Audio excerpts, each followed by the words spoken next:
నేను చేస్తాను, మళ్ళీ చేస్తాను.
Namaste and a warm welcome to all the dignitaries, our senior faculty members, prestigious alumni, eminent speaker, Honorable Vice Chancellor, dear research scholars and students to this Shatabdi lecture series as part of Andhra University Centenary Celebrations.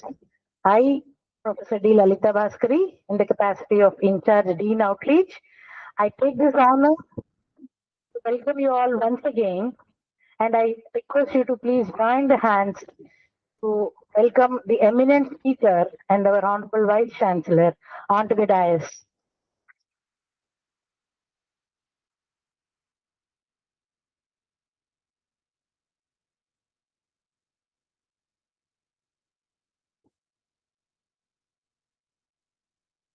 Welcome you, sir.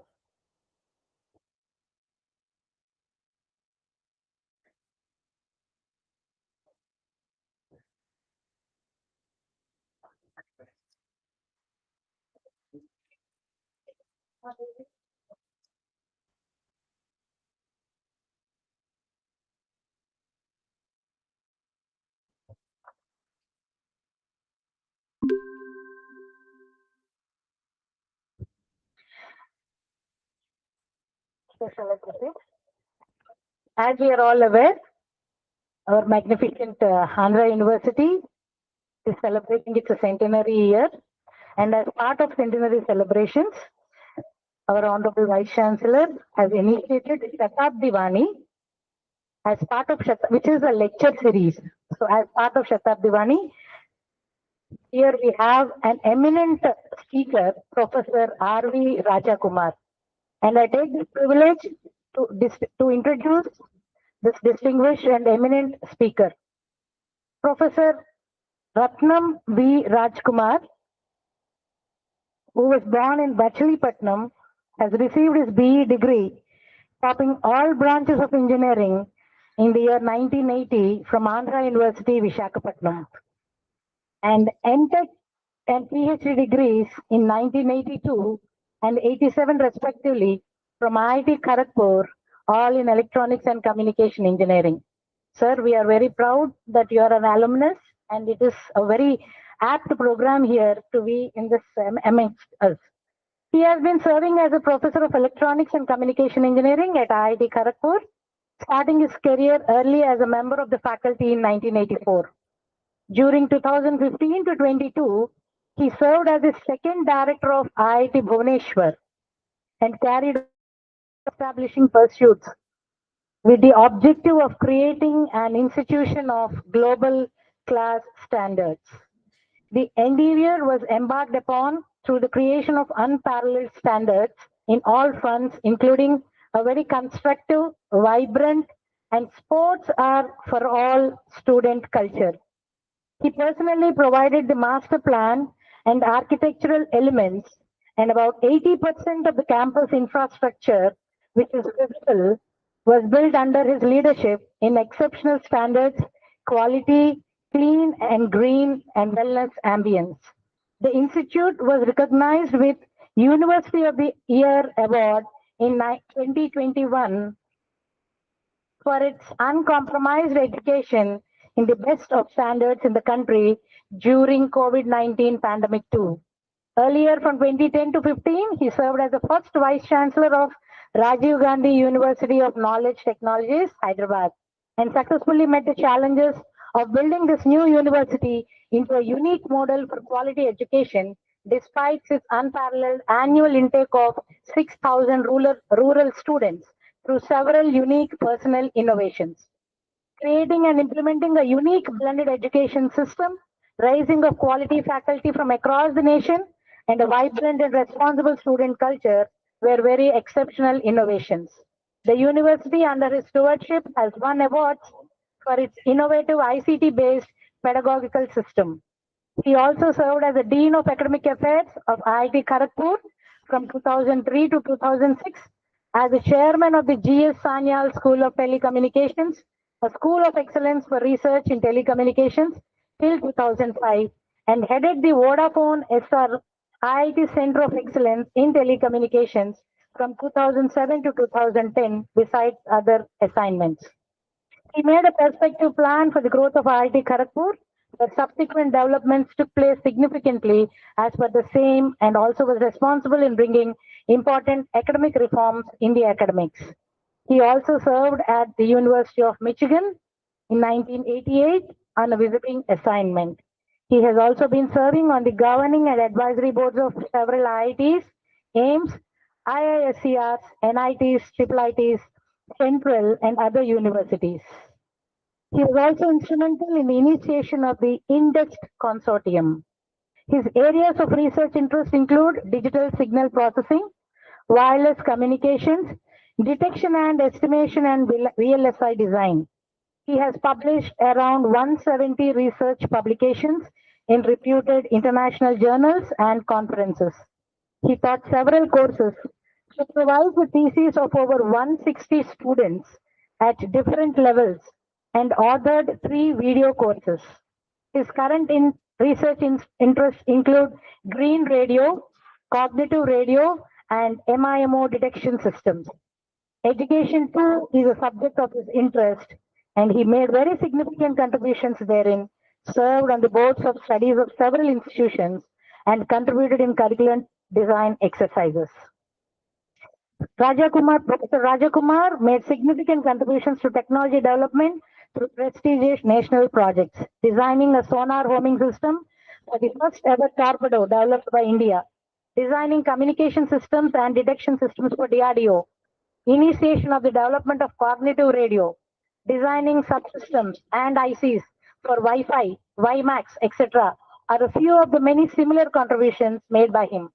The Boycast Research Grant from the Department of Science and Technology, Government of India in 1987, the Baroda Chapter National Award of IST in 2007, Best Student Awards in 84, IEEE region, and Yuva Shakti Puraskar are a few of the numerous awards and distinctions held by him. He was an active member of the prestigious academic delegation that accompanied Honorable President of India on his state visit to China from 24th to 27th May 2016. He was also instrumental in organizing several national and international conferences, serving as a general chair, TTP chair, and other committees. As his website tells, we can understand the search stature by the single statement. Every academic assignment carries a big opportunity to help reliving our national educational heritage. Sir, and the participants, I humbly submit that this is a very few of this biodata which he has. And sir, if at all there are any mistakes and I missed something, please do pardon me. And I welcome you once again to this prestigious thing. Thank you. Thank you once again. Over to sir.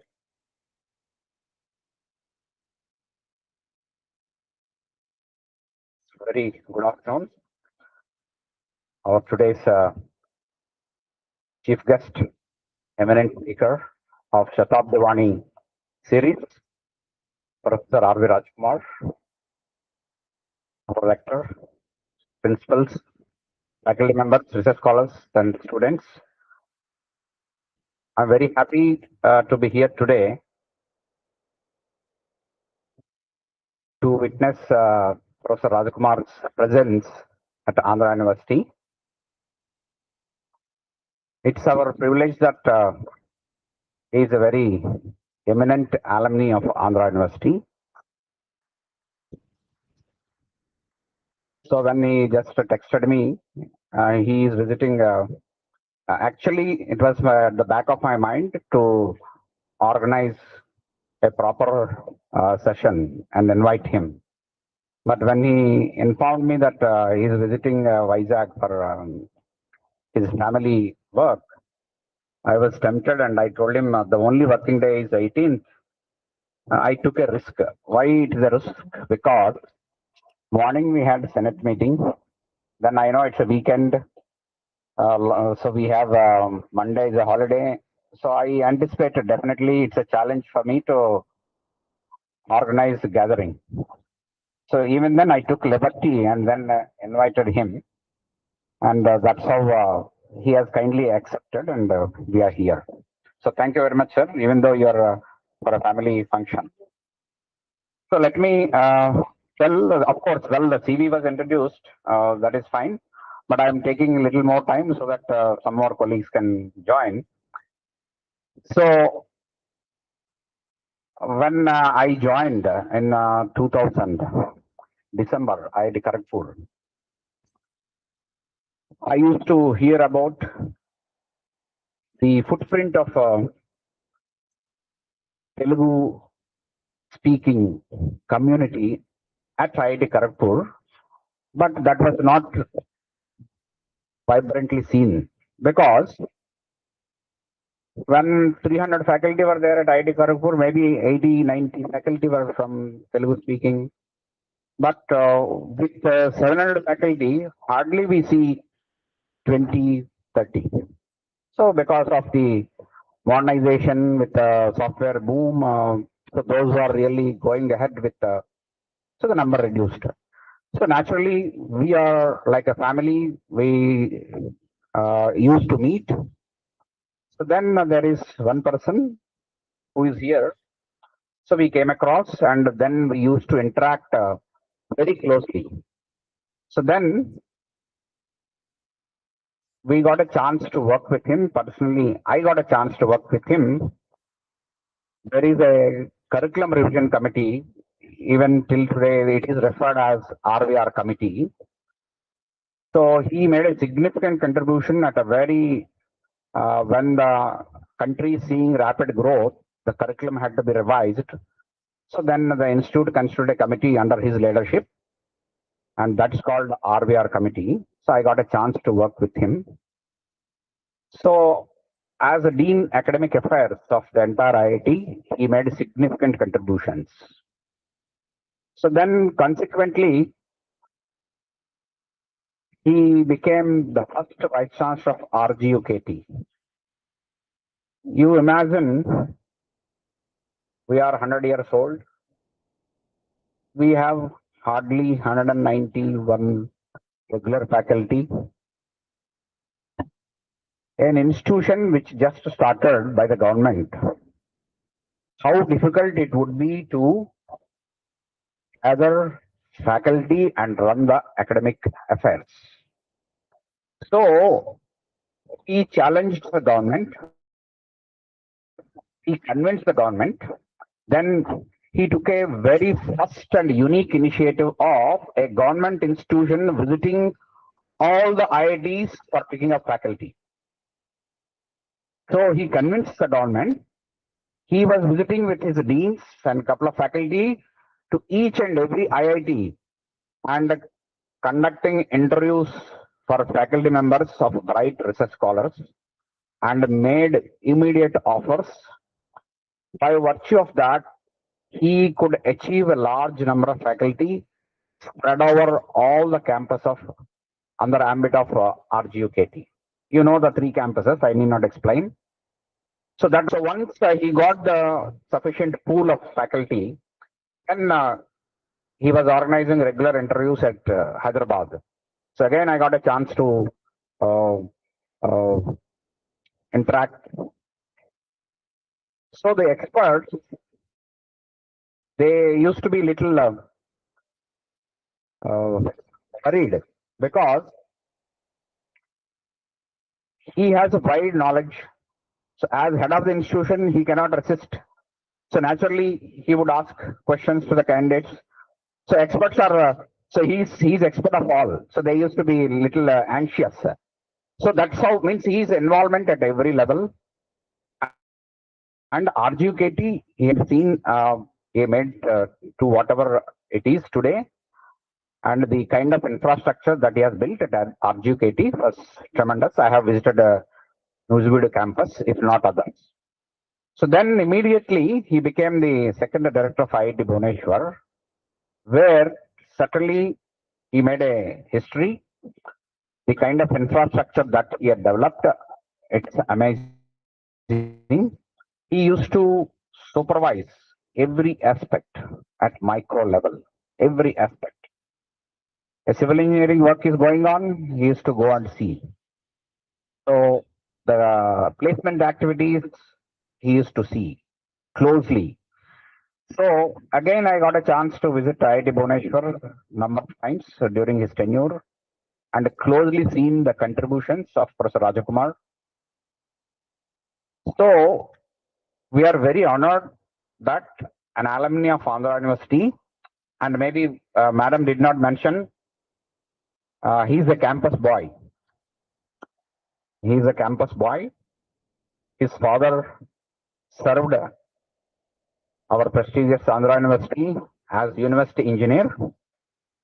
So he grew up on this very campus, graduated here, and then made a huge footprint in the education sector of the country.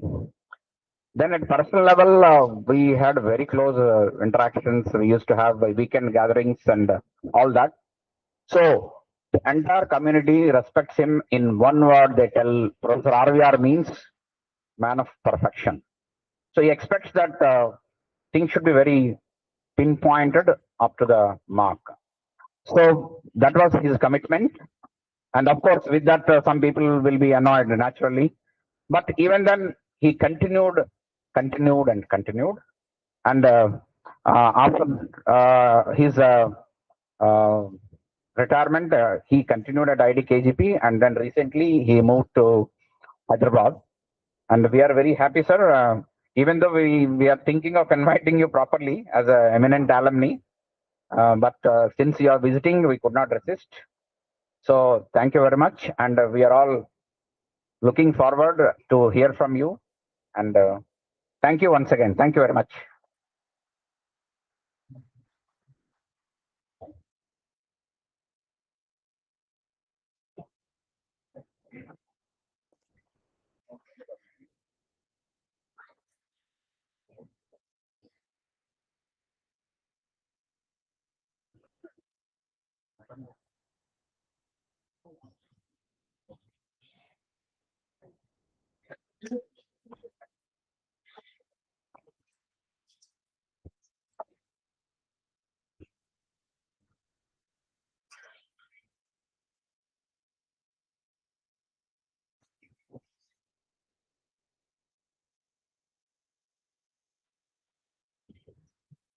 Good afternoon, everybody.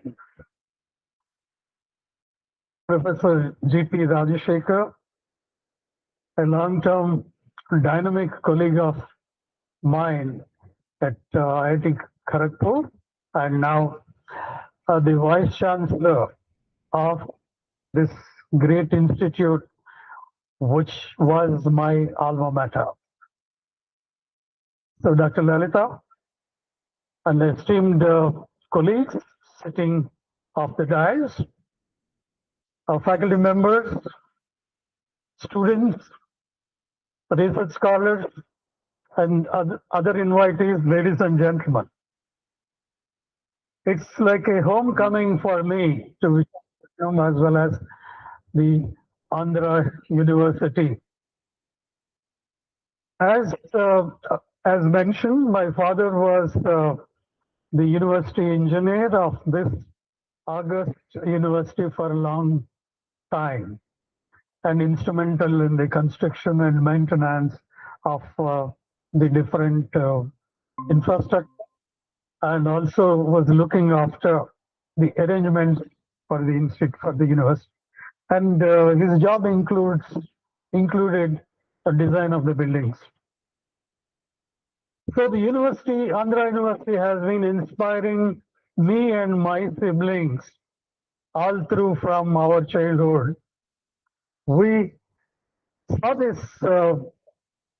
August University doing extremely well in many ways, in many areas, including academics, fine arts, and organizing grand events for the sake of the upcoming, the students, upcoming youth of our hinterland. I still remember the way in 60s a grand exhibition was organized by this university with about 56 departments showcasing extremely inspiring models for the youngsters. I was one fortunate person who was inspired by that kind of exhibition organized by this university. Thereafter, I am yet to see an exhibition or an event of that proportion anywhere in the country, so which can inspire youngsters, including this very university itself, anywhere in this country, so which can inspire youngsters so much. I must share with you that that grand exhibition, and it took 7 days for me to go through the exhibition from department to department. And it had a very strong impact on a young Rajakumar, a school-going kid at that time.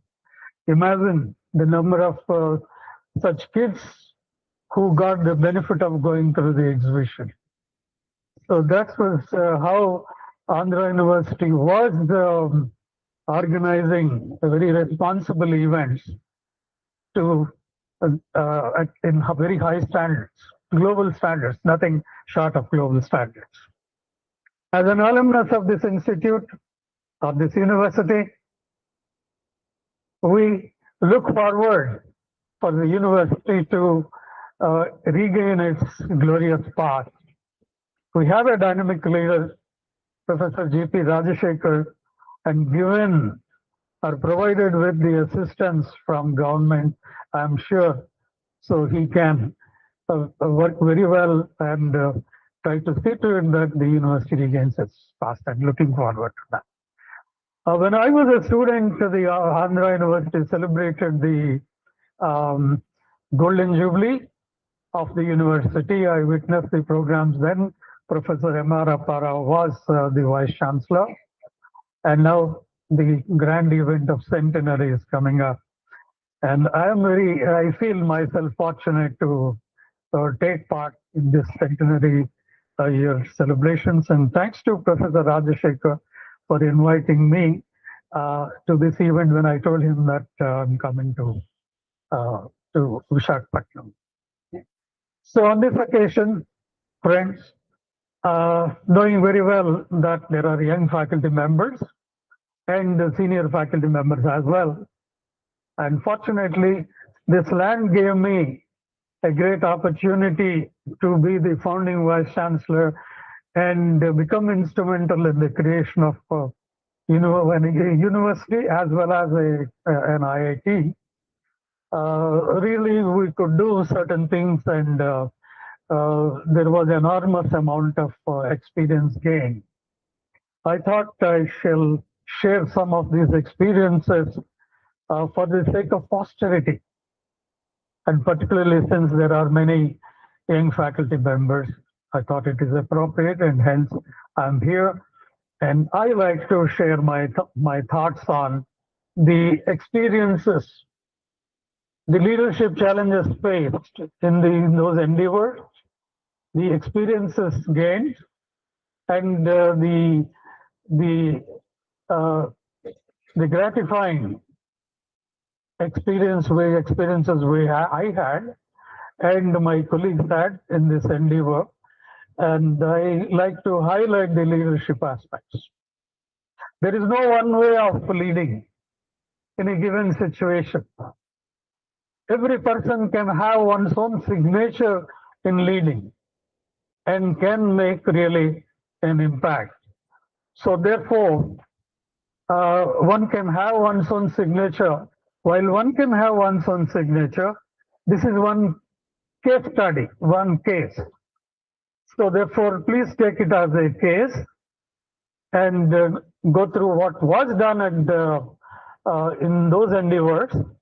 And I'm sure you will have your signature when you get an opportunity to do such things by yourself. So therefore we are, and I like to take the experience of the Rajiv Gandhi University of Knowledge Technologies that was started by government of Andhra Pradesh in 2008.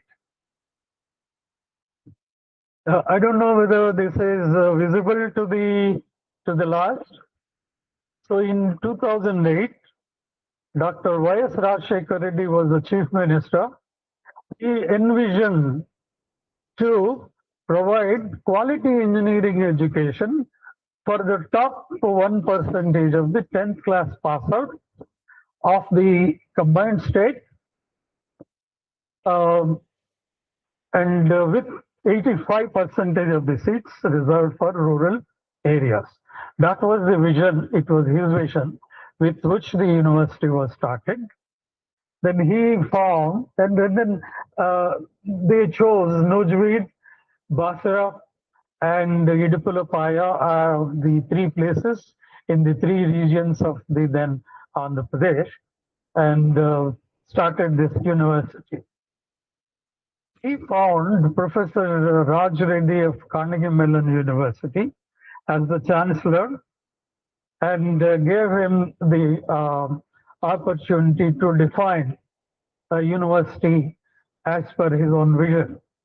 So Professor Raj Reddy was there in 2008, and they started the six-year BTech program at this university, and there were 2,000 students taken as annual intake at the 2,000 each at each of these campuses.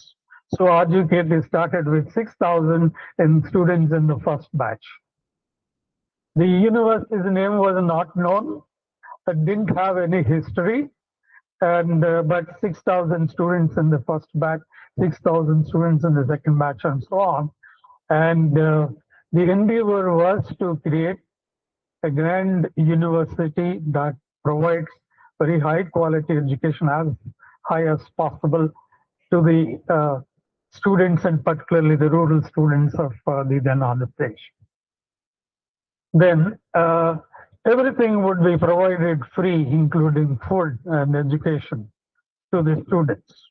So that was the endeavor. Initially, Professor Raj Reddy thought that you can take local best, the Mandal toppers, into the university. But the law of the land said that you cannot differentiate between one mandal from another mandal. Always a candidate from another mandal would say, sir, in the next mandal, you gave a seat to somebody who got lesser marks than me, but then there is no seat for me. So that was correct. As per the law of the land, you can't differentiate from one mandal to another mandal. In a state, yes. particularly in Andhra Pradesh, since there were three regions, and Parliament decided that the region best, there should be one merit list for the region, not for district, not for the bundle.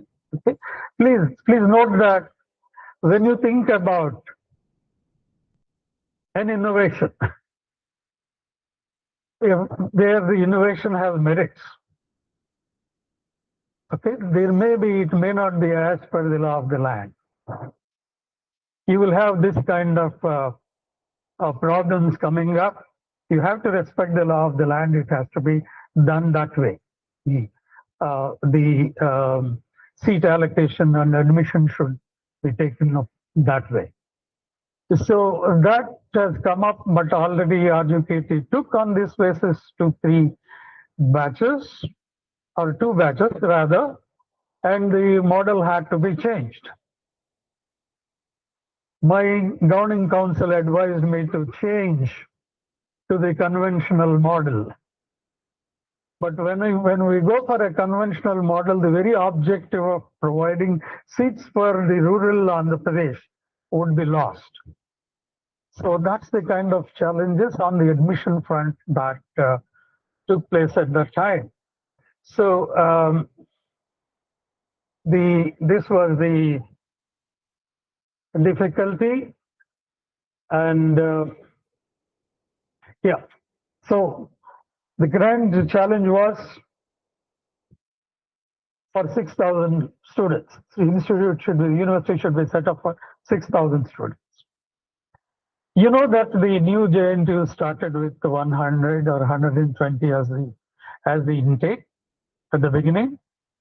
IIT started with 120 as the intake at the beginning. And how do you find a figure of 6,000? When I was invited to RUKT, I put this question to Professor Raj Reddy. So how did you arrive at the figure of 6,000? Then he explained to me it has come from the vision of the chief minister. Therefore, they couldn't say no to it. That's how the university was started with a grand intake of 6,000 students. And in 2008, the number of IITs were 15. The total number of BTech seats amongst in the IITs were 6,400. If you target the quality of RUKT to be like an IIT, the challenge was simply to construct one university which is equivalent to the 16 or 15 IITs. As simple as that. To the young faculty members, I would like to throw the challenge to you. If you were given this opportunity, what would you say to start with? And how would you attack this problem, solve this problem? And imagine IIT like institute. Can you imagine like 15 IITs in one go? Precisely, let me not either exaggerate or lower it, and be truthful. It's like building those 15 IITs, truly. So that was the grand challenge. That was the university post. And well, do you have another university as an example in the country? You have no parallel.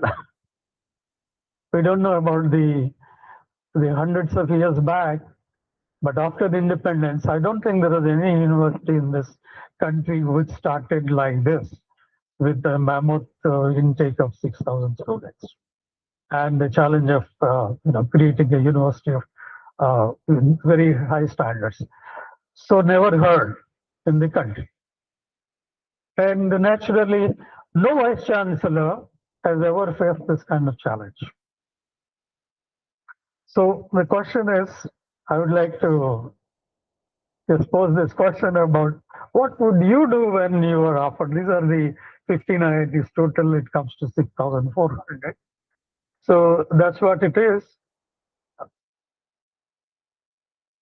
So by the time I joined this university, the first batch was in second year intermediate season. Actually, it was a Professor Raj Reddy's vision of having a intermediate and BTech combined, a 6-year BTech program.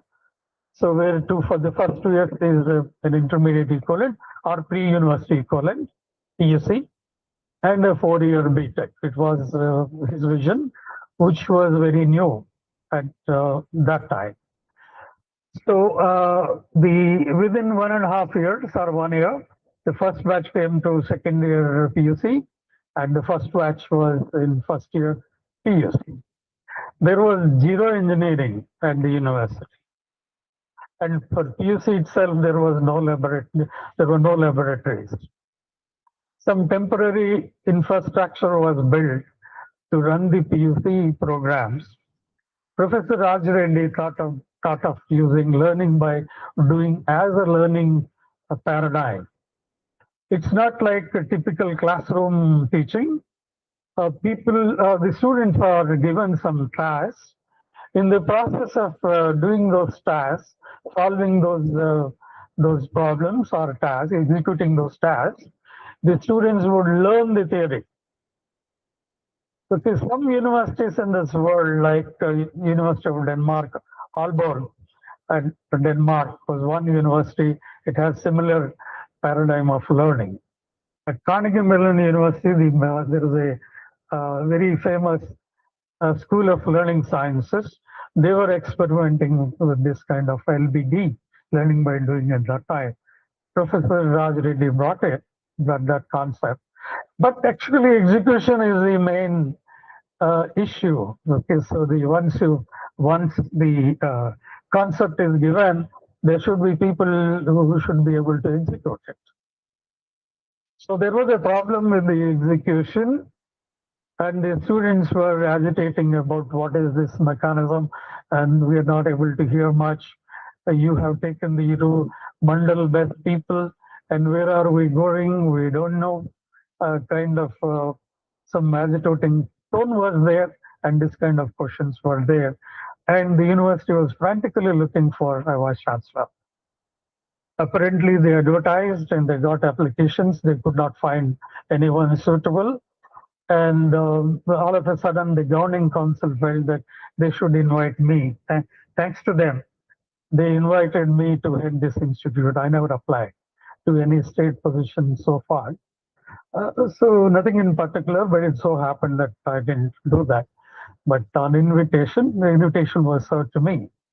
The 6,000 students as the intake, starting intake, really was very apprehensive to me. What would be the quality of education? There are no faculty. Only some mentors were taken to do learning by doing, but did not go well with the students.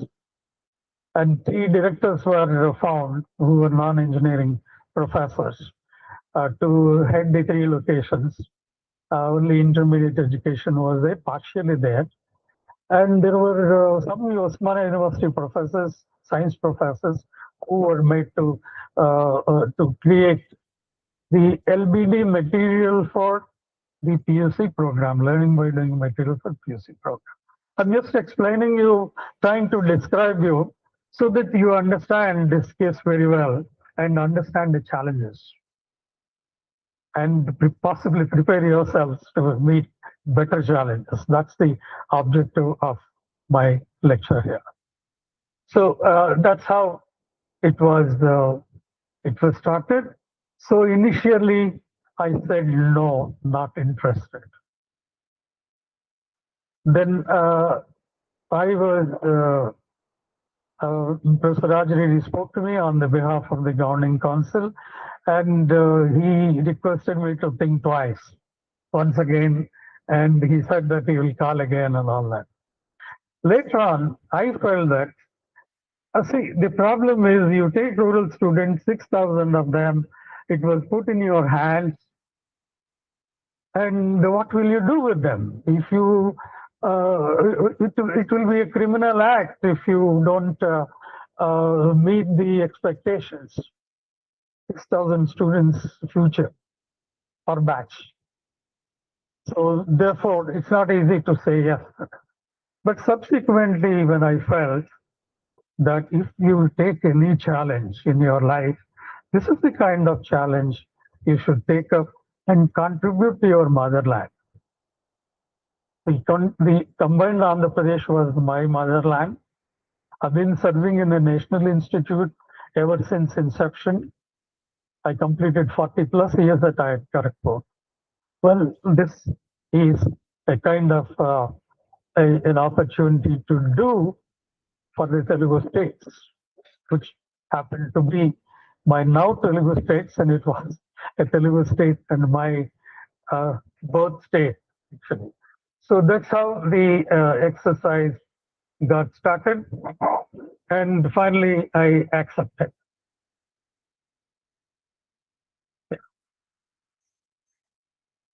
Please feel free to shoot any questions if you let it be interactive.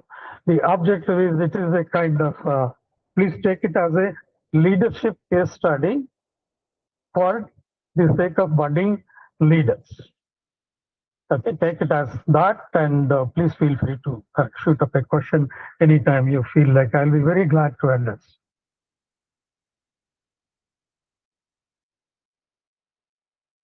Yeah, as I have mentioned about the staff. Strengths and the status of the university. I have already mentioned partly the status of the university. Let me talk about the strengths. There was one plus point. It was the dream project of the then Chief Minister. When I joined, unfortunately, Professor Y.S. Rajshekar Garu, he passed away. And for the subsequent chief ministers, they can't go back, particularly being from the same government, they cannot go back on this promise made to the society.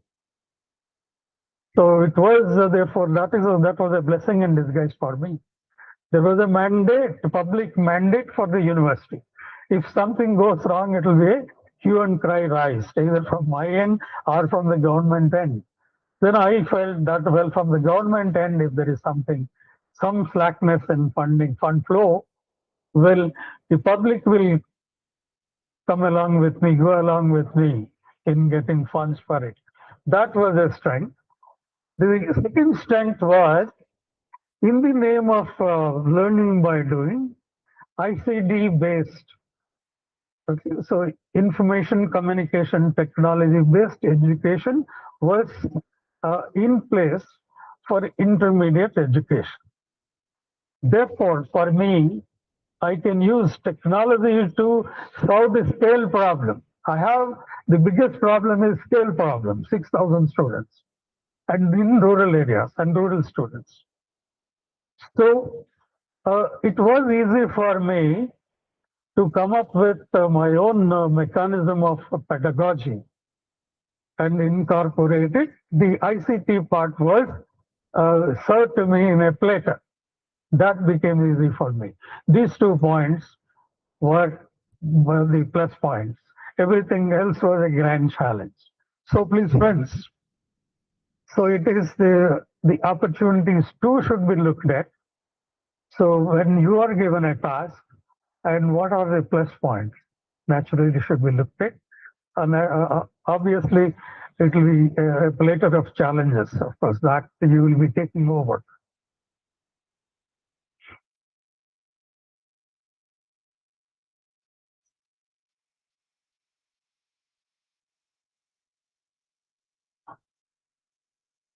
So the question is, fundamentally, the naturally governing council should face this problem.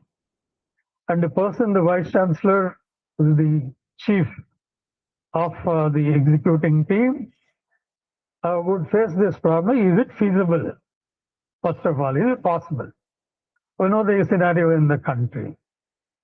Is it possible in private domain, in government domain, or both domains? So this kind of questions do come up. And what would be the final quality of the students? And there was no precedence, as I mentioned. If it is possible, how is it possible? Typically in state governments, Professor Rajshekhar knows, there is a funds crunch. You would face funds crunch, any university would. So is it possible in a state domain is another question. So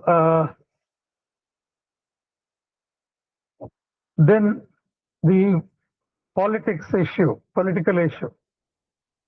In the state, governments change. When governments change, can you ensure free front flow from one government to one ruling party to another ruling party is also a challenge. It should not be, universities should be immune to the ruling parties. So every ruling party is expected to provide patronage to universities and education system. But so in practice, you will find problems happening. So, but this was also a consideration. Otherwise, when you do something at 50% with some targeted model, and if there is a reversal somewhere, you would end up making false promises. And there would be a serious problem.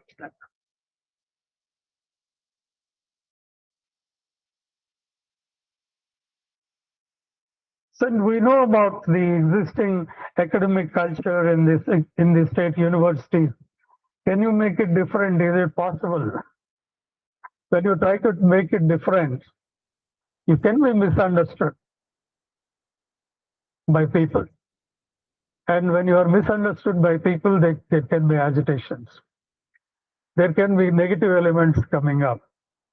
But one should be able to face all these challenges and move forward. Otherwise, things cannot be done. Things cannot be done. If you want to do things and make a difference, you need to take up such challenges. People may write fake stories about you in newspapers, but can you grow immune to that and go ahead with your mission is the issue. Many leaders in the society fail there. So, well, not me. I have some fake stories, but never cared for those things and went forward. So what it means to create a new university is a big question. What is the meaning of a university? Exactly. It's not just infrastructure, civil infrastructure, the laboratory infrastructure of faculty, and the curricula, the regulations of the university, and more importantly, it is the academic culture which defines what kind of institute yours is. Is it like an IIT? You need to have that IIT type of academic culture in the university. Then the student culture,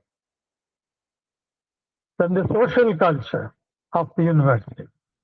And all put together, it will be a signature of a university. You need to create a signature for a university. No, I will go along the wind. Whatever it becomes, it becomes. Let me make my own random attempts. Will not end up anywhere. You may end up creating a mediocre or a below mediocre state university. That is guaranteed. So we have state universities. We have new state universities. Where is the standard? Where do you rate those university standard? This is also a state university. How can it be different? You are required to follow the same rules and regulations, same salary patterns. Okay, how can you make an IIT from a state university or an NIT in a state university? Whereas you have already the picture of other new state universities. So these are the type of questions that you will be engulfed with.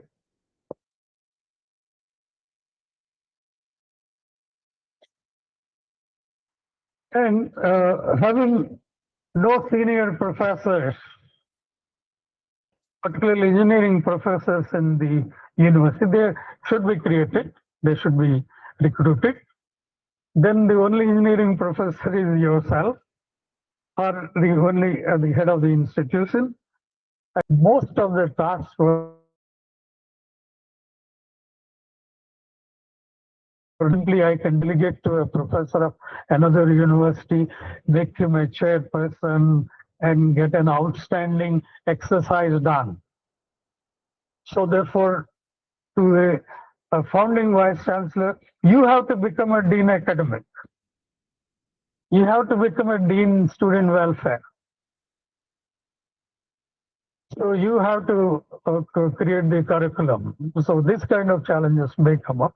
If you think somebody can do in your house, somebody can do a better job, somebody coming from outside, you can also assign it to that somebody and you can get it done.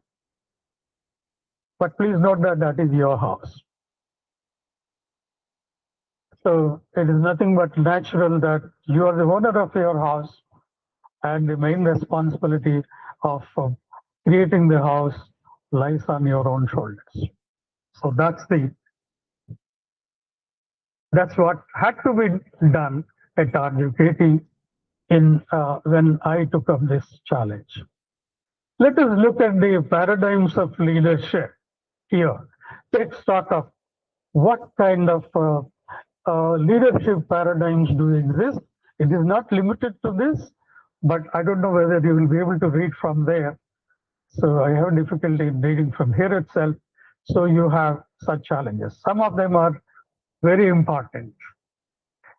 When you go by an objective, and one should have the vision to make it a reality, to translate into a reality.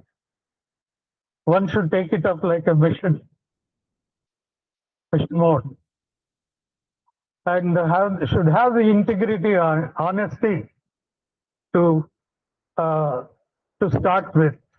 If you have other interests, you will be deviating from the job, likely to deviate from this job, and the focus will be lost. One should be focused. One should be hardworking. You may have at times leading from the front. At times you may lead from behind. Okay, and should be very knowledgeable in the multiple areas. And the list goes like this. Let me not read into every one of these. And with these paradigms of various leadership, so you should now proceed with what kind of leadership you would like to choose. But I would say that we won't go by theory like this when you start an exercise of this type. It is a focused approach, a focused problem. This is a problem. This is my target. I have to reach there, whatever may come. So that would drive you. And once you have the ingredients of leadership, so you would be able to rise to the requirement of the time and rise to the leadership challenges. You'll be taking up the challenges and you'll be very successful if you are very you have very pious attitude towards the whole exercise. So with this exercise, I happen to start the endeavor. What you see here is the RUKT Basra campus in 2020 or 2018. So even the far off buildings, those patches were also RUKT buildings. Every building you see there or a shade of a building is an RUKT building. During my time, 60 to 70% of it was done. About 10% one before I joined, including some 50% of the area was taken. After my joining, I had to take the remaining 50% of the area, do the master plan, and constructed. And friends, to share with you, that's my signature, one of my signature. Please think about your signature in future. So that is what nothing else can satisfy you when you do this kind of an exercise. So this is, I have a big water tank to supply water to the, though it is on the banks of Godavari, the bubbly closes the water flow, and you have a problem in the summer 3 months. So I had to build a water tank. The campus looks like this from the water tank side. This is RGKT Nujweed campus. It was 117 acres. I tried to acquire another 100 acres. On the roadside, they went to court and a problem came up, and therefore in-house infrastructure was done during my time as per the previous plan. So I couldn't intervene in the planning part of it. You can imagine, you can see that it has become a kind of concrete jungle. So this was subsequently. So they went for the campus went for acquisition of land, and another 100 acres was done behind the existing campus. But the campus, majority of the infrastructure was built during that time itself. This is my signature at Idupulapaya. This is only about 70% is visible here in this photo. Another 30% is there to the left side of the campus. Here too, about 70% was built during my time, and I did the master planning myself, my sketches, and provided my sketches to the architect.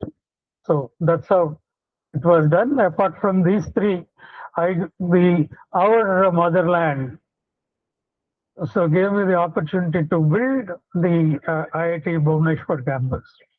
80% of it was again my signature. So I had to spend my day and nights on this. It doesn't come for free. Well, is it a smart thing to spend your personal time on a government assignment? What does the society consider it as? Would the society consider you smart or some pitchy vice chancellor? Well, the society has its own, our society runs in some standards, right? Well, you can also think that, well, the society standards are not up to my standards. Let me show an example to the society. Let them consider me as a pitchy vice chancellor. But I will do as per my vision. I'll show to the government, to the society itself that this is how it should be done. This is the kind of gratifying experience I have. Choice is yours. So that was my choice. And there's no single choice on this front. You can do better also with a different choice. That's possible. This is therefore only one such case study. Now we started the engineering, and therefore what we had, we started with BTech in 6 branches of engineering. With the first batch itself, I saw to it that there is a scope for earning 1 or 2 minors in other areas. Okay, so 1 major along with 1 minor and another minor. If it is in computer science, a second major also was possible. This was done in 2010 at RGKT. IIT Hyderabad did learn from this or did learn from somewhere. They started later a second major. IIT Kharagpur, my institute, started this second major 2 years back. I have my comments on it. But when somebody says you started in 2010, yes, but I started where it doesn't affect the major. First major is important. And second major may be possible in a limited domain. If you are doing one major in electronics, a second major may be possible in electronics. Okay, so it may not be possible to do a second major in chemistry with the first major in engineering chemistry with the first major in electronics. So it was done very selectively, but it so happened that in the first batch, nobody took a second major. The first batch passed in 2014. Nobody took a second major, but many took minors. That. And very interestingly, I personally, I had no bounds for the education. While majoring in electronics and communication engineering, you can take a minor in Kuchipudi dance, in Mridangam, and in Carnatic vocal, media engineering. You can take a minor in biology, mathematics. So biochemical engineering is feasible. So that's how, while provision was made for a major in any cutting edge technology area, there were no bounds, and the minor in classical performing arts were also made possible at this university. Have you heard about any university so far in this country providing a minor in, including the IITs and central universities, JNU, a minor in classical performing arts alongside a major? I don't think they started the second minor in classical performing arts at IIT Hyderabad too. So that is how it was, and it was done with the first batch onwards. That was the challenge taken up, and it was done too. We had an MTech program and a PhD program also started, and the sustenance was important. So, well, let me skip this slide. Now, a totally different pedagogy was employed. For I suggested that we'll deviate from learning by doing. Let PUC continue in LBD for some more time, but I would like to bring in a hybrid pedagogy here, or a blended pedagogy here in this university. I myself created that pedagogy, and with the governing council's approval, I implemented it. By the time I was leaving this university, 21,000 students were undergoing their academics through this pedagogy of the blended pedagogy. You must have heard IIT Bombay, some blended pedagogy ideas, that kind of things were there in the country, but I never saw a university, even till today, I haven't seen any university trying out the wholehearted and full-fledged blended pedagogy in any of these IITs. It is interesting to look at it. Please examine that. See, first of all, a 45 minutes or 50 minute conventional classroom exercise is mapped to a 2 hours exercise. And in the 2 hours exercise, there is a 45-minute video lecture and 45 video lecture with a class teacher's intervention. It can be conventional lecture also, it can be a combination of both. And then 45-minute browsing exercise on the content with the teacher's assistance in the classroom. And also some mini problem solving, 30-minute mini solving problem in the exercise. 25 4 years back, when I was Dean Academic at IIT Kharagpur, when I put this question to the final year students, outgoing final year students, they fill our Netaji auditorium. That is the students take there too. And in very unison, they said, sir, for every 1 hour lecture in the classroom or 50-minute lecture in the classroom, including examination preparation, we spend only 18 minutes per 1 hour in the classroom. Next year too, they confirmed the same thing. So if your 1 hour lecture or 50-minute lecture carries only an 18-minute outside the classroom exercise, what is the kind of education that is taking place? When you look at some of the universities outside, Carnegie Mellon, Stanford, and if you ask me about what is the major difference between them and you are a professor here, you may go and join a professor there tomorrow. And so when the professor is almost the same, where is the difference? To me, the difference is, in simple terms, there are finer other differences, but the major difference is that there they make the students do homework. There is a mechanism to check the homework, grade the homework. Well, IITs did start doing it, but it was difficult for the IITs to do it.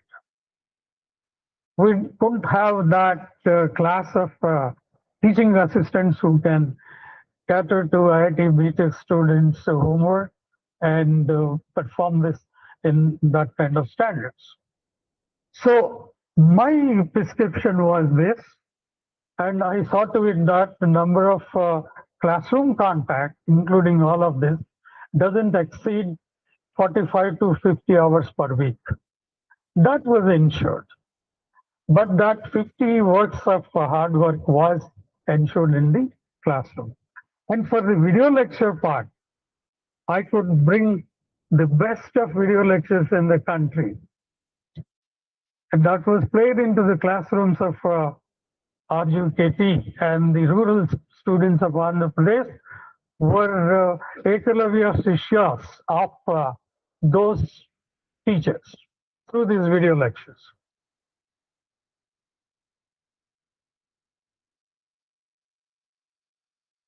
So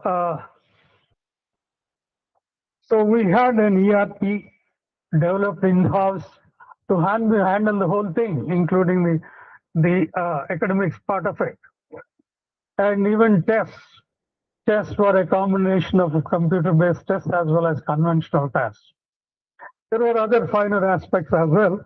Let me not go into all those details because of the paucity. Now we talk about NEP 2020, right? So Government of India came up with NEP 2020. Kasturi Rangan's committee gave this, prescribed this NEP 2020 for us. What are the features of the NEP 2020?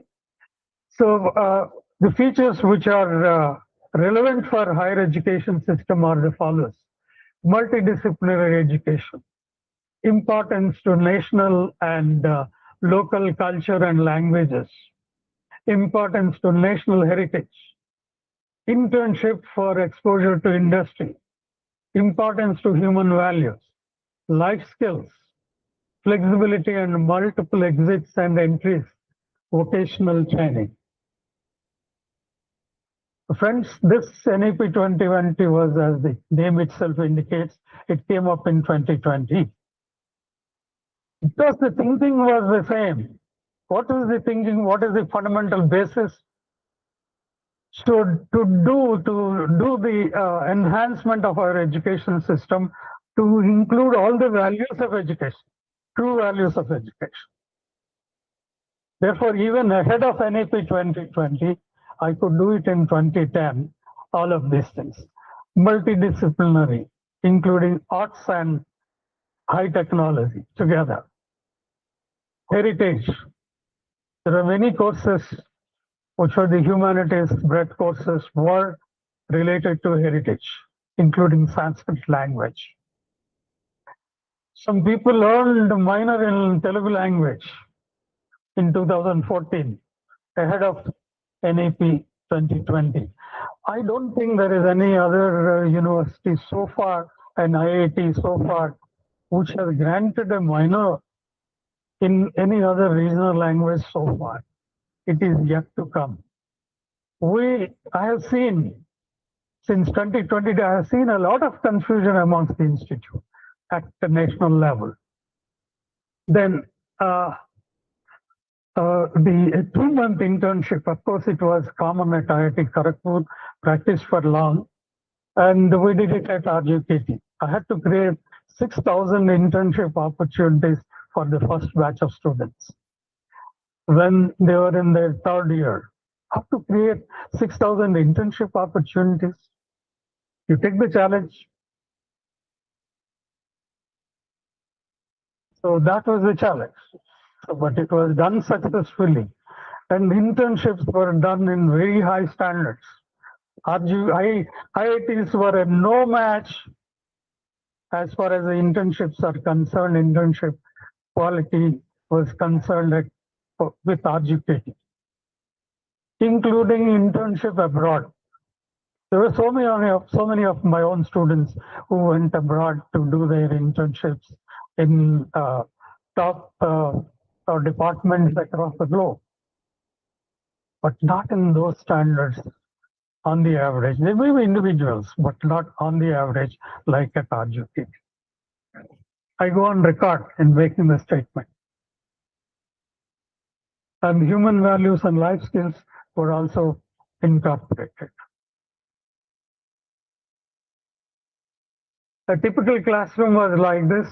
Every student was provided with a laptop and Ethernet connection, and there were Ethernet connections in every campus. There were problems. I had to solve those problems myself, being an electronics and communication engineering professor. But it was interesting. The problems were interesting too. And for our video lecture part, how did we solve the problem? We had NPTEL courses coming up at that time. There were 3 NPTEL courses available in the country. So we had the MIT series, etc., which were available. All of these were made accessible at RGKT, and they were all permitted for students and teachers to follow in the classrooms. First thing which we made flexible was the 100% matching of the content. That nothing doing. If 60% matching and you like it, and so you can follow it, was what was the opportunity given to the students. And RGKT itself created a large number of video courses. I got a video course done by Sri Parabrahma Shastri Garu. He was one of the 2 members, living members at that time, who can read points and the old script. He was very old at that time.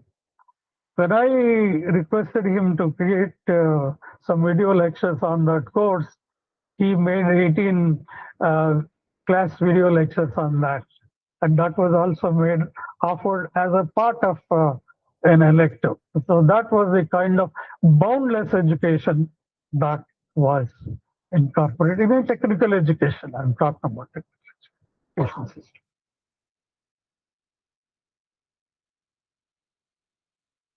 So we had the NPTEL, pre-NPTEL, you can see young Rajkumar's basic electronics, done some 20, 25 years back. And the senior Professor Rajkumar's and Professor Shavagankar's, etc. lectures played into the classrooms of RGKT. And when it came to classical performing arts, we had Padma Shri Shobha Naidu delivering some video lecture demos for students. They were offered, and she was descended into the rural classrooms of RGKT in a video lecture demo mode. Professor Ella Venkateshwara was the coordinator for on my request, he coordinated. And a large number of them showed a lot of enthusiasm. Possibly for the first time, we created video lecture demos or lecture demos for classical performance arts in video mode for the education and training. There was a local teacher, a good teacher, and plus the Padma Shri awardees. Okay, video lectures just descended into the classrooms.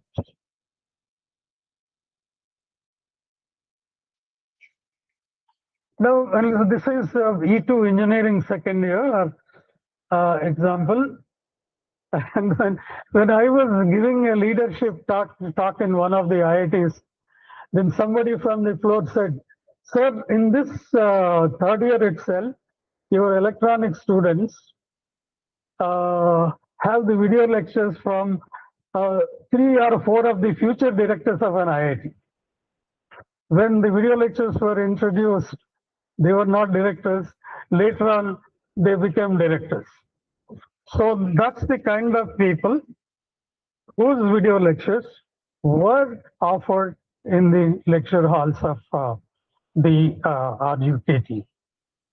And I will talk about what kind of faculty was recruited and used in the class. So I had infrastructure, so created ICT-based infrastructure with powerful core switches, okay, then distribution switches, and also the middle level switches in my campuses. It is completely seamless.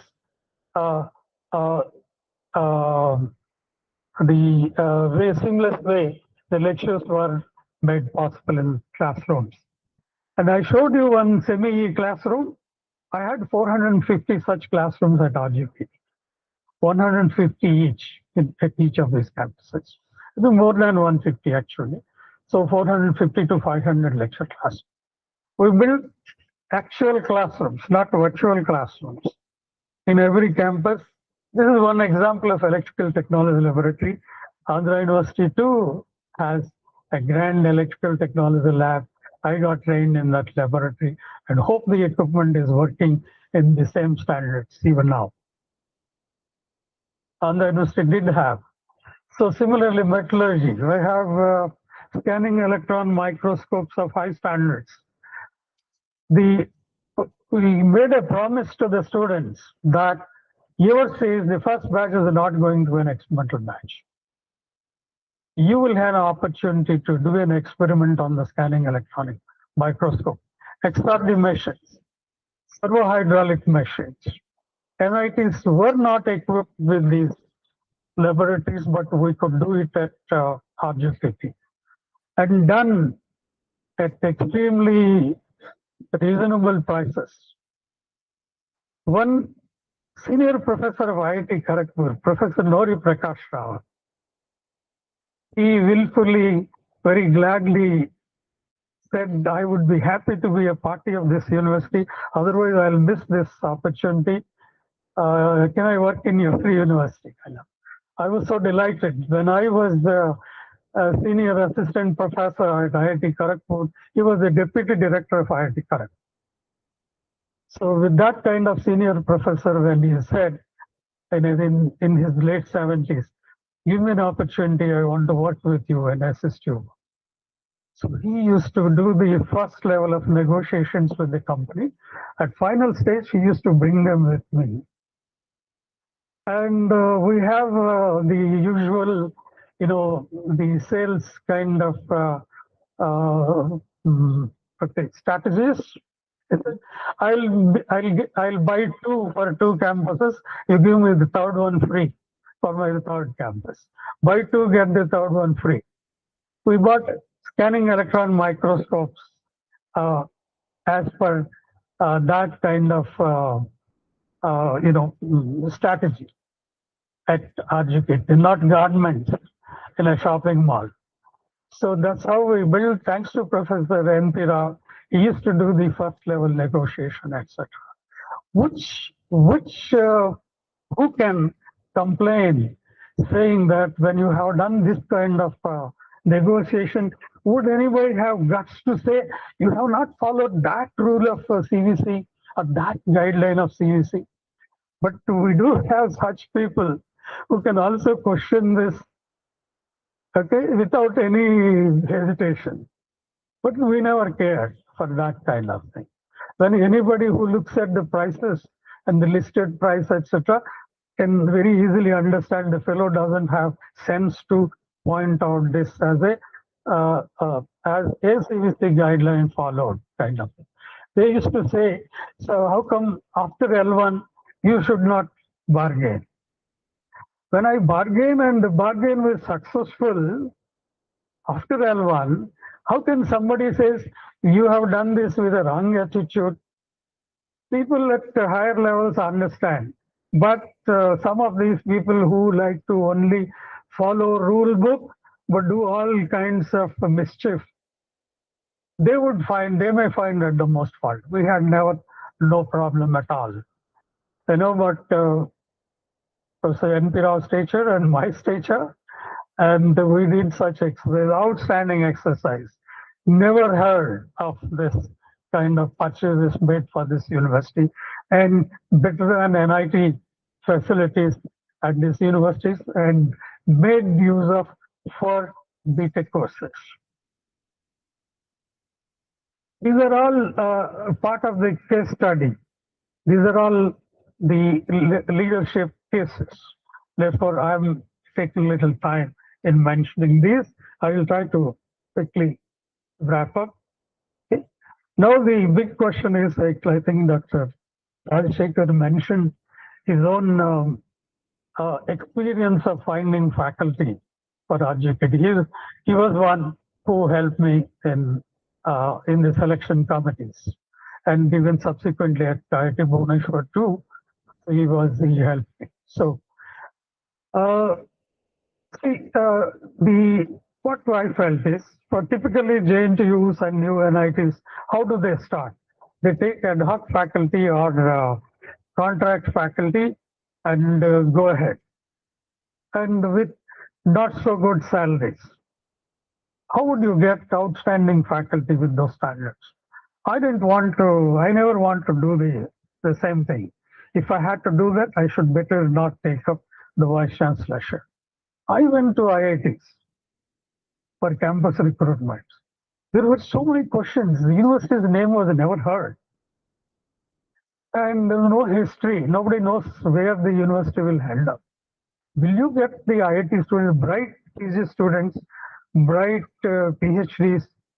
Would they come forward and would they put up your application?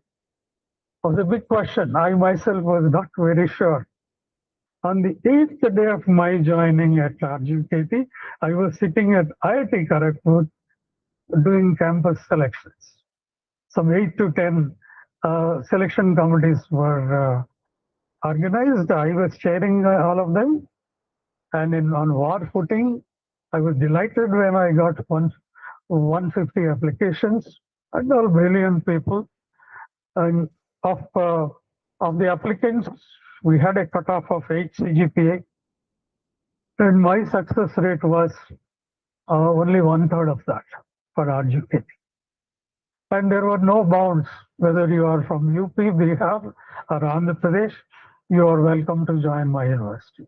Can you name a university in this country with faculty from other states? I mean, not central university, but state universities. I'm yet to find a university. Well, would people permit that? Would someone not take you to court? It depends on how you do it.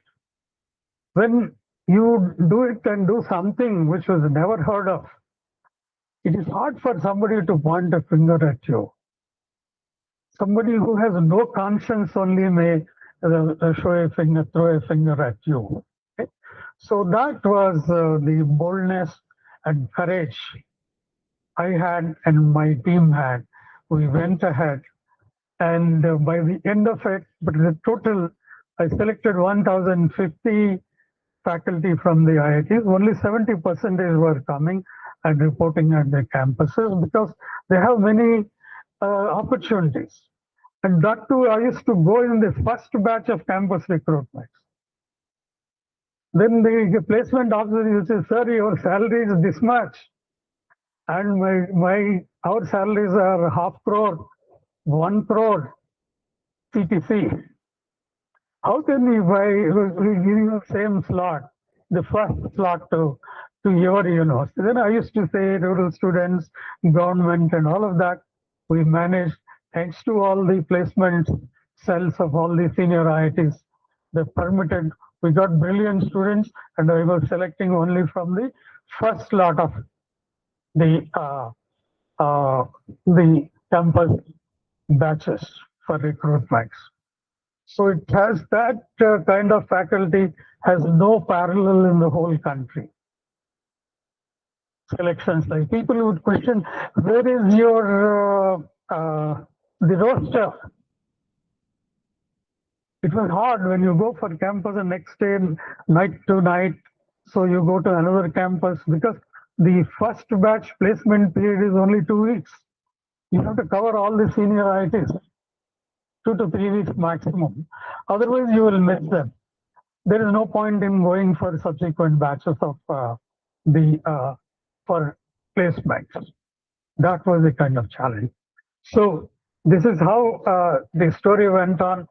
We could, out of the 700 faculty that joined, we could make the first in the first selections for permanent faculty, we could select about 100 of them. Okay, so and the the subsequent things were selections were to be done. To get a sanction itself in a state university, sanction of positions, it takes years. So that was another challenge. We had in the first of the convocations held at Hyderabad International Convention Center in global standards. The convocation itself was done in global standards. Out of all the convocations I saw, perhaps IIT Kharagpur convocation is to the textbook level, and it has been outstanding all through, even when I was a student. That has been the standard of IIT Kharagpur. I think the first convocation of RGKT was half grade better than IIT Kharagpur. That's the standard we could organize. And ESL Narasimhan was there as the and Chief Minister. The then Chief Minister Nara Chandrababu Naidu was there. For the Telangana part, KCR Garu was there, but he couldn't come for the convocation. About 1,300 of the 5,600 to 800 students of the 6,000 batch that passed, 1,300 took minors. At IIT Kharagpur, the minors during my time as dean was hardly some 50, and it rose to somewhere around 80. Possibly all IITs put together, if you add the minor counts, so it was equivalent. And please note that it is the standards were nothing short of the IIT minor standards. That's what was done at RGKT. The first minors in Telugu language, Kuchipudi, vocal, and Mridangam happened at this university. I don't know whether the university could sustain offering such minors in multidisciplinary education. Nowadays, NEP 2020 calls for that. So I don't know whether that's being done in the university or not. Now, friends, this is the story, internal story about what has happened internally at RGKT. The real testing comes when the first batch went to participate in benchmark examinations. You know that GATE is a benchmark. Public Service Commission, state as well as central, are a benchmark. DRDO selections are a benchmark. In all these selections, there was no parallel in the whole country for any one of these. Out of the 900 respondents, we took GATE, About 600 said we got qualified. I got All India 8th, 15th, 22, 25, 30, with no extra preparation. Educative BTech itself was preparation for all. Well, when you have a 4-year BTech, do you need extra preparation? Can you believe that a stateside, a street side institute will provide them that extra coaching and not a grand university, state university for 4 years? Can you believe that? So that is kind of a fallacy and false notation, a false notion that has been taken rounds. So that's what it was. Telangana Public Service selected junior executive engineers, over 490 of them. Out of some 880 or so, they announced only civil engineers, 490 civil engineers, in two announcements together, done at the same time, released at the same time. Only my Basra campus civil engineering, first two batch civil engineering students were eligible. Do you know out of the 490 how many seats were gotten by them? 270 were bagged by two classes of civil engineering of Basra campus. Have you heard about another university doing it, an IIT doing this? So the rest of Telangana, including Usmania University, JNTU Hyderabad, and even NIT Warangal, and 200 other engineering colleges bagged the remaining 200, shared the remaining 200 seats. That's it. It was not a surprise for me because that's what the education was. And today, if my institute, IIT Kharagpur, sends the BTech students, I don't know how many would get selected here. Full stop. That's the kind of standards which could be done. Nothing is impossible. Things can be done once the leader has a mind and the leader has a vision and the leader has a mechanism to do it. Despite all these ailments in the society, you can achieve what you have targeted for. 155 young scientists taken by DRDO nationwide, 40 were from RGKT. And rest are all were shared by the NITs. When it comes to organizations like DRDO, NITians, even sometimes IITians apply. And therefore, it's not that only RGKT went for it. You can understand the government position and scientist position. And there were many other similar such examples. I think these three are good enough for you to understand the standards of education there. I used to claim that, well, the standards are like the best of the NITs.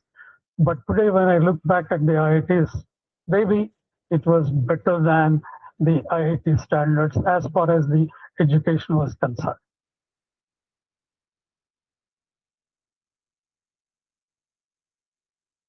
Well, high quality, it is actually it is possible to replicate in other universities. It is rural education. It is women empowerment because 51% of the students were women. Andhra Pradesh rural women at RGK. 49 was their male counterparts. Very flexible. Okay. Then very huge teacher-student ratios can also be made practical. And I mentioned some of these challenges. Court cases typically is an issue. And I'll see, when you go for such high standards, you are bound to some insiders on the wrong side, rub on the wrong side of some individuals. Normally, many in the society, they understand this situation. But there may be a small fraction of the faculty who will write to President of India, Prime Minister of India, Education Minister, and what else? Everywhere. Well, they also know, the President of India knows, their office knows that this is a scenario, 90 to 95% of fake news. When I was at IIT Bhubaneswar, they were trying to do it, but they failed.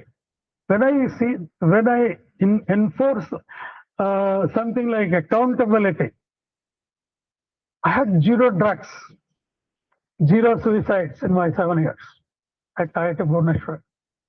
Is it possible to achieve without rubbing shoulders or without taking somebody to task? A small fraction of them can go to any extent.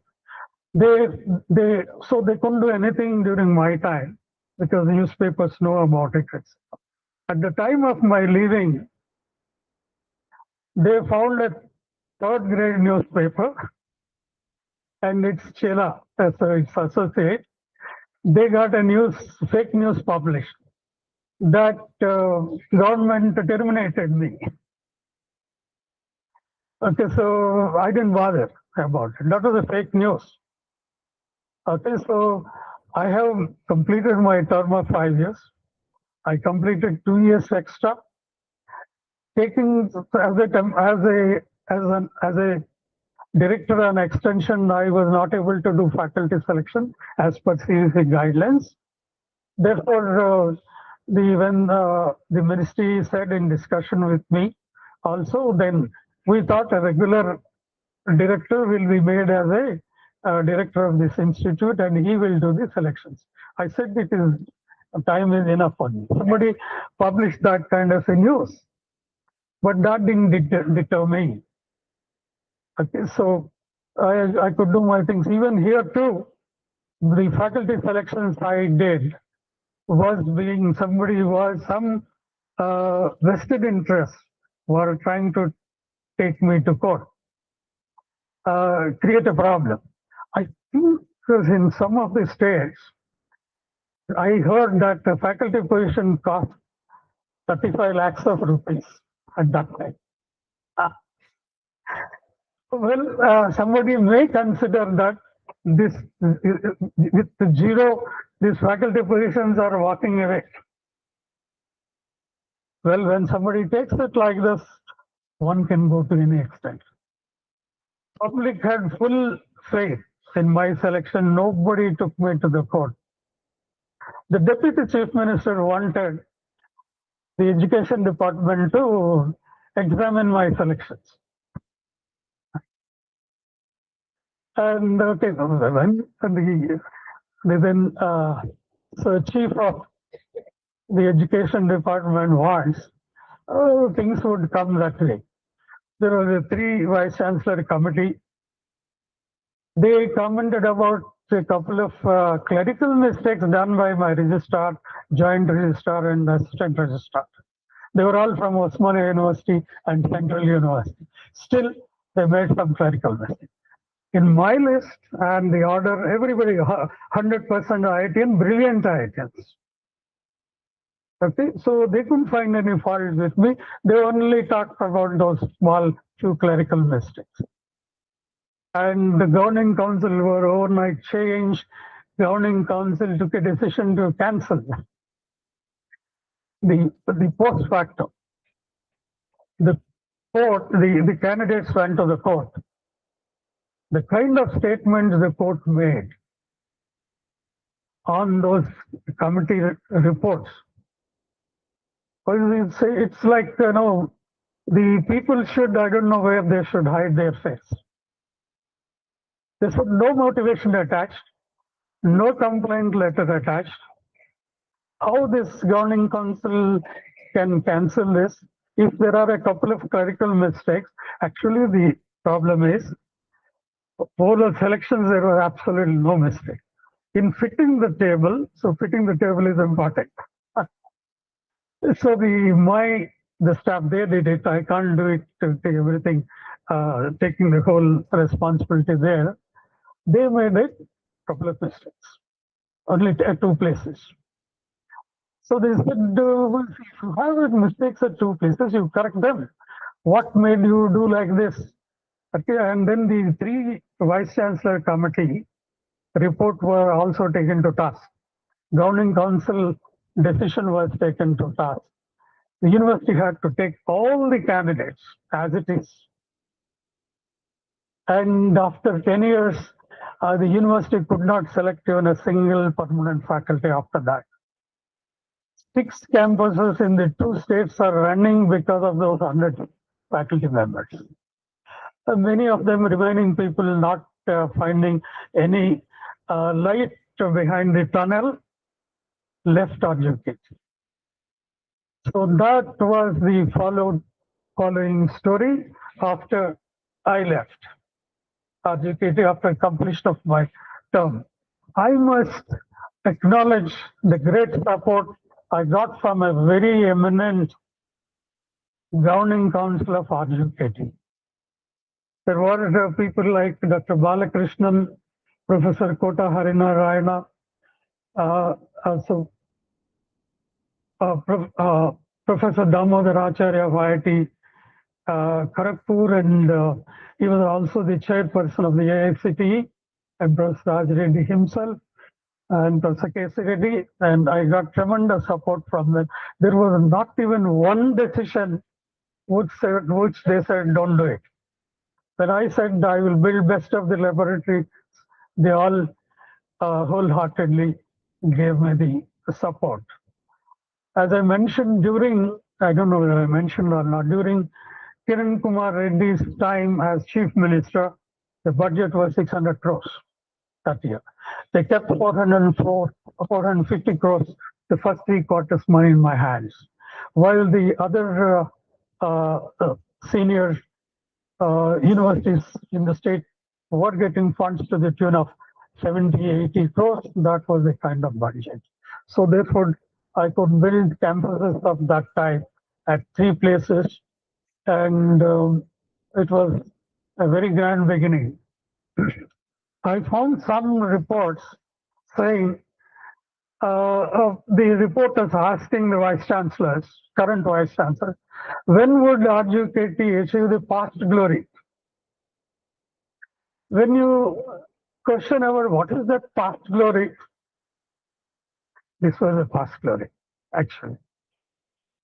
Okay, so this is my experience, friends, in the creation of RUKT, and what I would say is we can. Nothing is impossible. We can, we can, we can. And the states, we can really support the state governments.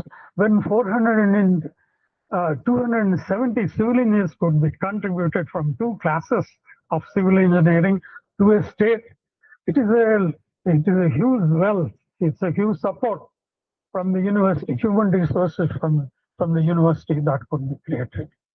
Certainly, when you have ambitions like Quantum Valley, etc., if the universities can create outstanding faculty and students who are very highly literate in quantum technologies, the state government will have its own players on behalf of the state government acting in this endeavor. Otherwise, it may end up that a state government may end up only doing the real estate part of it. I'm sure no state government would like to do it.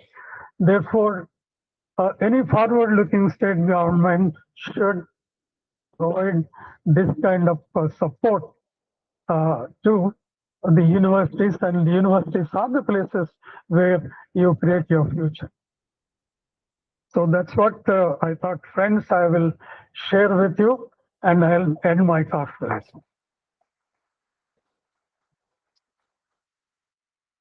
Thank you. Hope we have some time, Professor Lalita. Hope we have some time for questions and answers. Not sure. Okay, quick questions.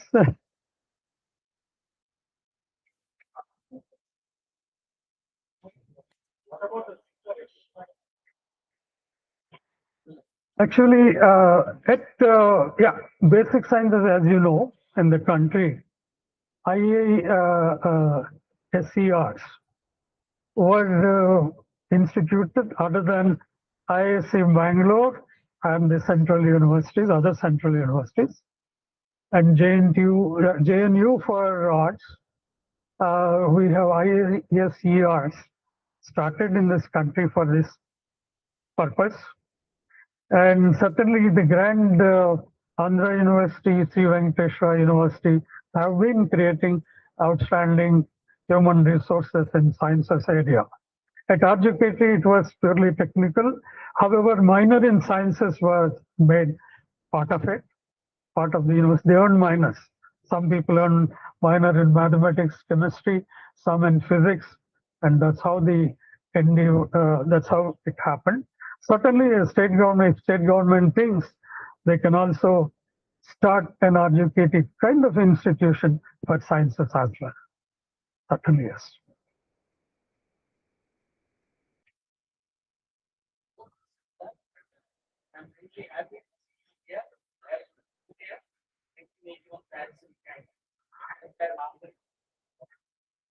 Oh,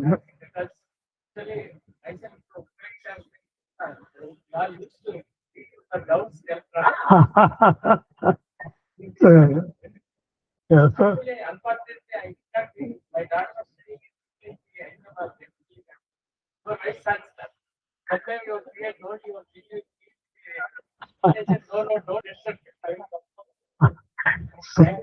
so so nice of you to for recalling those days. Thank you. Sure, certainly. How much? Legacy. That's if government thinks that it should be done, it can be done. Actually, very interestingly, subsequent to this, I went and joined IIT Bhubaneswar from Kharagpur again on Leon for 5 years, but I served there for 7 years. I went to Naveen Patnaik ji, the chief minister, and I told him about RGKT in Andhra Pradesh and mentioned that if you are going to initiate something like this in the state of Odisha, my free services are available for the university. They gladly accepted, but the senior retired IAS advisors felt that in a government domain, it's not easy to sustain this kind of an experimentation. Perhaps they're right, but it's not necessary that government need not stand behind the public, private domain. And one would never say that in government domain it is not possible and it is private. It is possible only in private domain. So PPP model is the only way. No, not me. I wouldn't agree with that. It is possible to do it in government domain also. It was made possible and shown that this kind of a thing can be done. I'm wondering how many private universities can do this exercise, and how many private universities can go for this kind of philanthropic kind of ideas and create universities for philanthropy purposes. So I would turn the question back onto the private universities, private domain. So therefore, there was one state at least which felt that it cannot be done in government domain. Perhaps they are right. If we think that during the last 10 years, the two states could not sustain those glorious standards established at RGK. I have not really gone and checked the current status. People tell me that it is no longer like that. Without looking at it, I cannot say yes. So therefore, if that is true, then the Odisha government's own opinion that in government domain it is difficult to sustain becomes unfortunately right.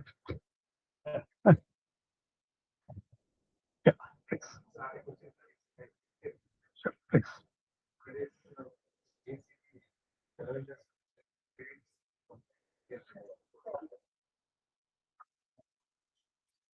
Yeah, so NPTEL courses are permitted. Yeah, so right, yeah, that was these were the challenges. You have to be different because the ideas are different, and you have to make it successful first of all, and convince your governing council. I convinced my governing council. Partly there, what Professor Raj Reddy did for PUC partly helped me. So he started LBD. Therefore, when I changed the pedagogy to a different pedagogy, it was readily accepted, including himself. Oh, what AICT is doing for certainly for the student can do it on own, and the certificates are some certificate. Educated now recently made accepted the NPTEL certificates internally, but to the best of my knowledge, no other university accepts it. So recently educated started accepting NPTEL certificates as a course certificate. Certainly, these are better than many of the universities' own certificates. If you look at the standards and the real story. It's my pleasure. Thank you. It's my pleasure. Yeah. Yeah. So thank you very much. So he could not complete the, probably he has estimated, he could have spoke little bit oral without slides about IIT Bhubaneswar. But I think due to lack of time, he could not. He just gave a punchline of IIT Bhubaneswar. But if somebody happens to visit IIT Bhubaneswar, you would see his footprint, the way he has contributed to the development of IIT Bhubaneswar. So he posed a lot of challenges. The context is what kind of challenges in an education setup, irrespective of the time zones. So those challenges were there. The challenges are now. So how the leadership can take some of the decisions without any inhibitions, and in that process, definitely one has to rub shoulders and then get various gifts in quote unquote. Okay, so he had also, which he briefly highlighted at IIT Bhubaneswar, which I know because observing close quarters. So we took definitely your motivation, and then at IDKGP we did, and here at least as Vice Chancellor, I'm trying my best, in particular in the centenary year, and definitely I would be rubbing shoulders, and already I was getting gifts. So I'll try my best to minimize, and then with the forward looking, no problem. As long as we are, what you said, we can with ethics and honesty. I think anybody can rub the shoulder, but I think end of it, nothing comes out. So I'm very happy that you are here at the right occasion, telling your stories and inspiring us. Thank you very much, sir. Thank you. Maybe we'll have you for a technical talk to the department on some other occasion. Thank you. So let us give him a big round of applause.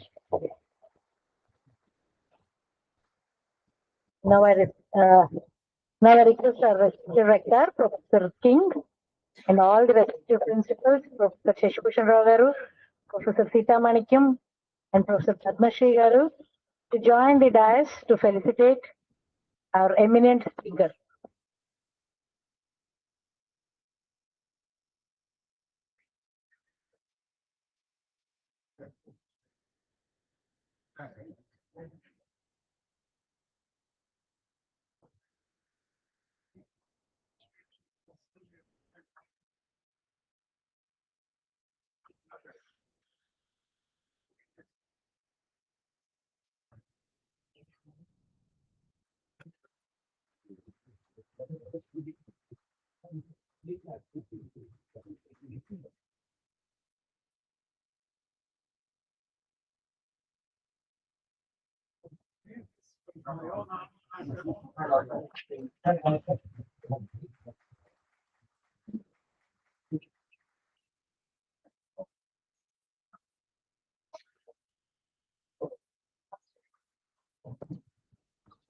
Thank you, one and all.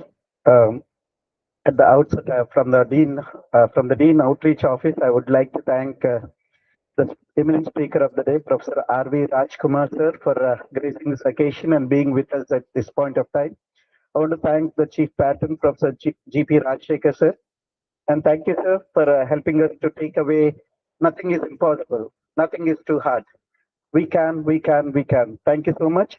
I would like to thank all the principals of the constituent colleges, all the alumni who have come all the way to be part of this, all the deans, rectors, rectors, and all the faculty of different departments, and all the students and research scholars for being with us this evening time and making this a very wonderful session. Thank you so much.